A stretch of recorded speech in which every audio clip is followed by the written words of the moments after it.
Just had our first little family hike. Taylor and Aspen made it about a mile, which is honestly more than I thought they would make it. But they're both troopers and doing well. You know, I just needed to get out today and go shoot because I'm intensely lacking sleep, tired of being inside.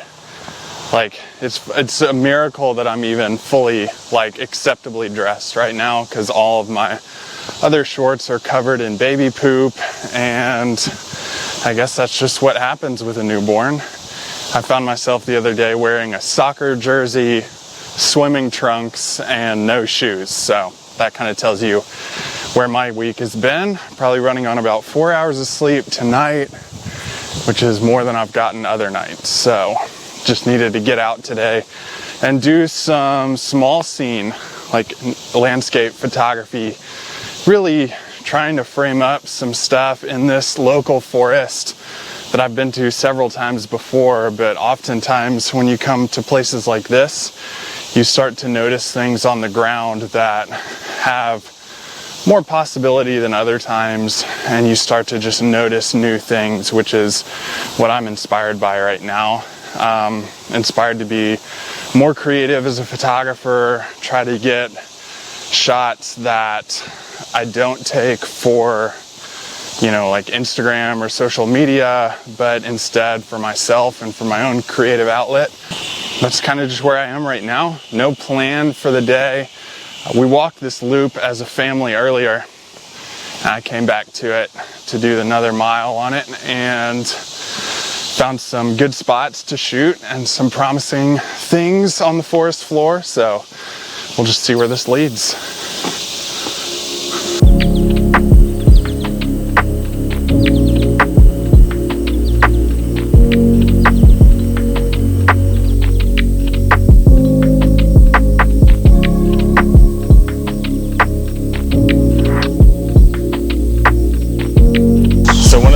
I do love small scenes so much is not really because I'm like lazy or anything, but on cloudy days like today, like I've been waiting for a cloudy day like this for a long time.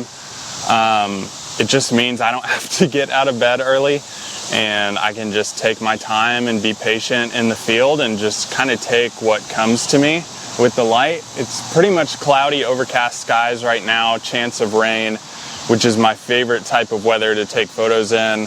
And I just found all these like little, I don't even know what these are. They look like ferns to me, but they look like they have taller shoots of like a tree or something coming up out of the center of them. If anyone knows, drop the name of these in the comments section, but I'm not a herbologist or anything. But they are very promising for like some macro, dreamy, ethereal type of shot. And basically I just tried to seclude one that had the right structure in the top of it, trying to just walk around these and find the right one. And this one has, you can't probably see it because my camera's blocking it right now, but it has that structure to it, that peak, and kind of a bend to the peak is exactly, just caught a leaf, is exactly what I want.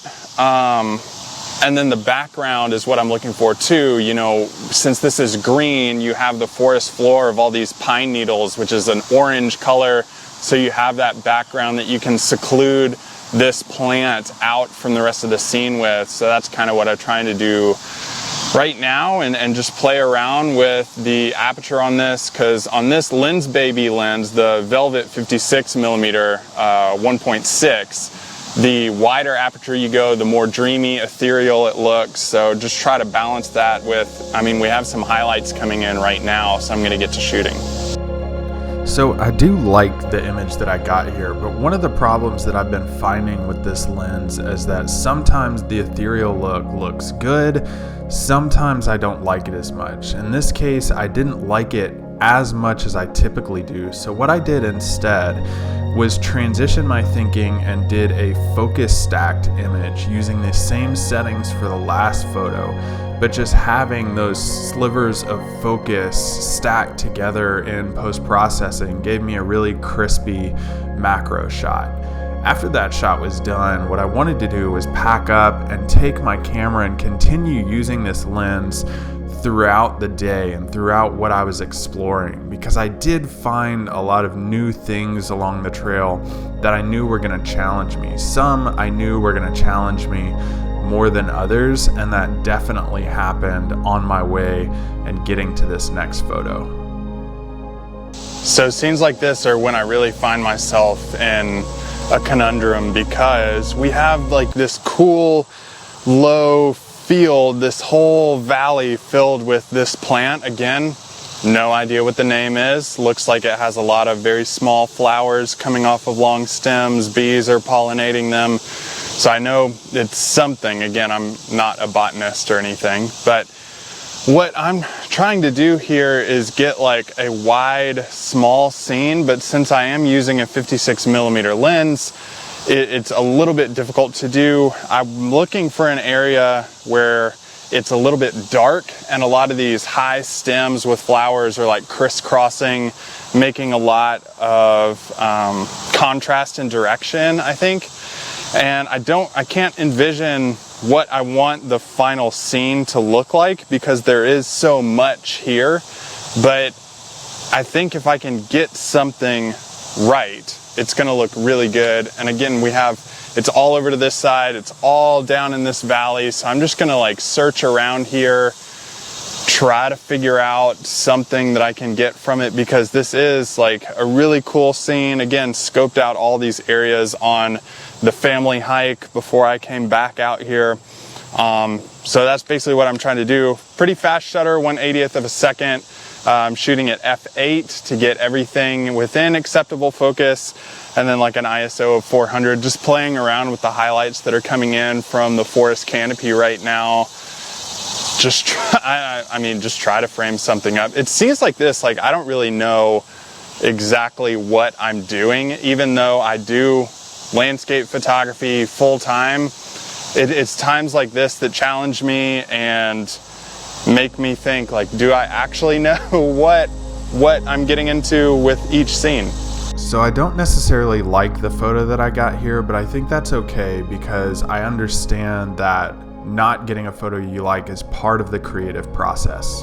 So this little spot here is going to be my last shot of the day, and I've been eyeing this spot since, I don't know, 8-9 months ago, at the beginning of spring, very beginning of spring, maybe even into winter. And it's just this beautiful root system that comes down, and you have this bright, vibrant moss that's growing all around it.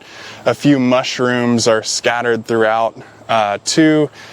It's just like, it reminds me of like a glacial outflow, like an alluvial plain of glacial features.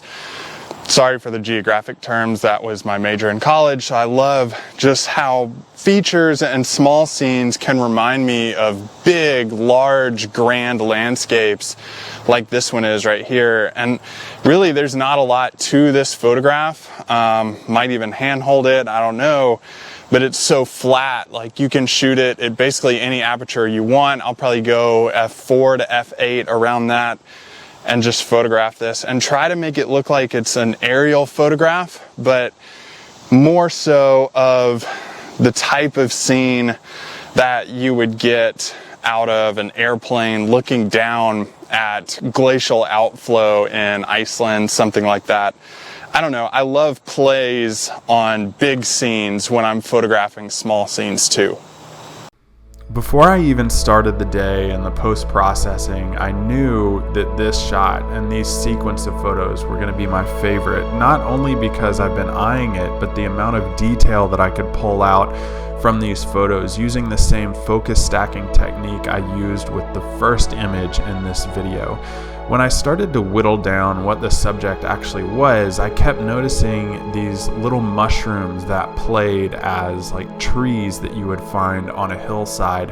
And the closer I got to them and the closer I got to this moss really helped me find my favorite photos of the day in this amazing forest scene.